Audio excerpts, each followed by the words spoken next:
An uncharted island. Let me list all the ways you're gonna die. Rain, heat, disease-carrying flies, and we haven't started on the things that want to eat you alive. We'll double them.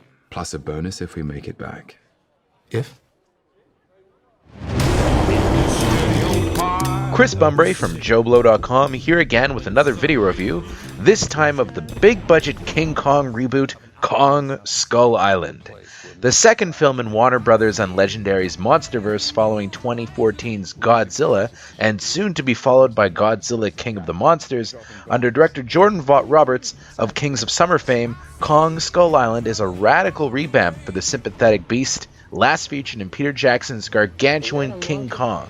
While that film was a straight-up remake of the 1933 classic, Kong Skull Island moves away from the original formula, which is refreshing as it's already been covered 3 times, in the 1933 original, the 70s remake with Jeff Bridges, and Jackson's movie, which is still popular amongst fans. Set towards the end of the Vietnam War, and confined to Kong's home, Skull Island, this is a unique take on the character, although it plays with the iconography of the other films somewhat. As in the other movies, Kong is a sympathetic creature, although he's probably never been as straight-up heroic as he is at times here, with the island quickly being established to the place where Kong is the least of anyone's worries, although pity those who cross him. Samuel L. Jackson co-stars as the leader of a unit pulling out of Nam, who get assigned to chaperone a group led by John Goodman, a kind of surrogate for the Carl Denham character, who wants to explore the island's resources, something Kong's not too happy with when they start dropping bombs in his backyard, sending a crazed Jackson on a mission of vengeance, followed by his loyal unit, which includes the great Shea Wigham, Toby Kebbell,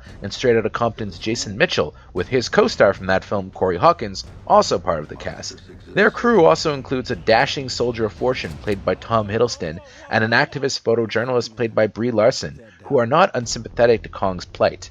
All the actors are well cast, with Hiddleston's soft-spoken hero an interesting contrast to Jackson's tough guy, and Larson a heroine in her own right.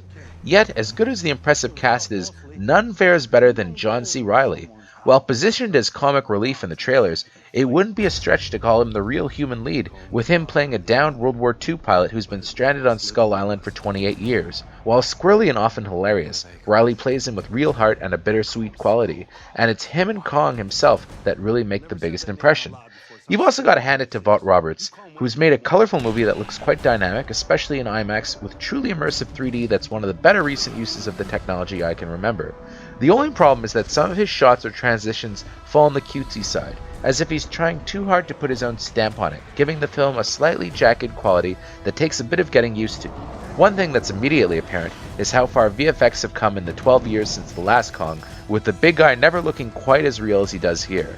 The rest of the creature design is also impressive, as are the action sequences, which are surprisingly violent for a PG-13, with one kill looking like it came straight out of Cannibal Holocaust. The MPAA sure has gotten loose about violence, yet you still can only say the F word once. Go figure. Overall, Kong Skull Island is a fun, fast-paced adventure flick, and a good way to continue the Kong franchise, and it fares much better than the recent legendary Godzilla reboot, thanks mostly to the attention that's been paid to assembling a good human cast. Some clunky exposition and the aforementioned self-consciously cool bits aside, this is a blast, and I give this a solid 7 on 10. Until next time, I'm Chris Bumbray for JoBlo.com.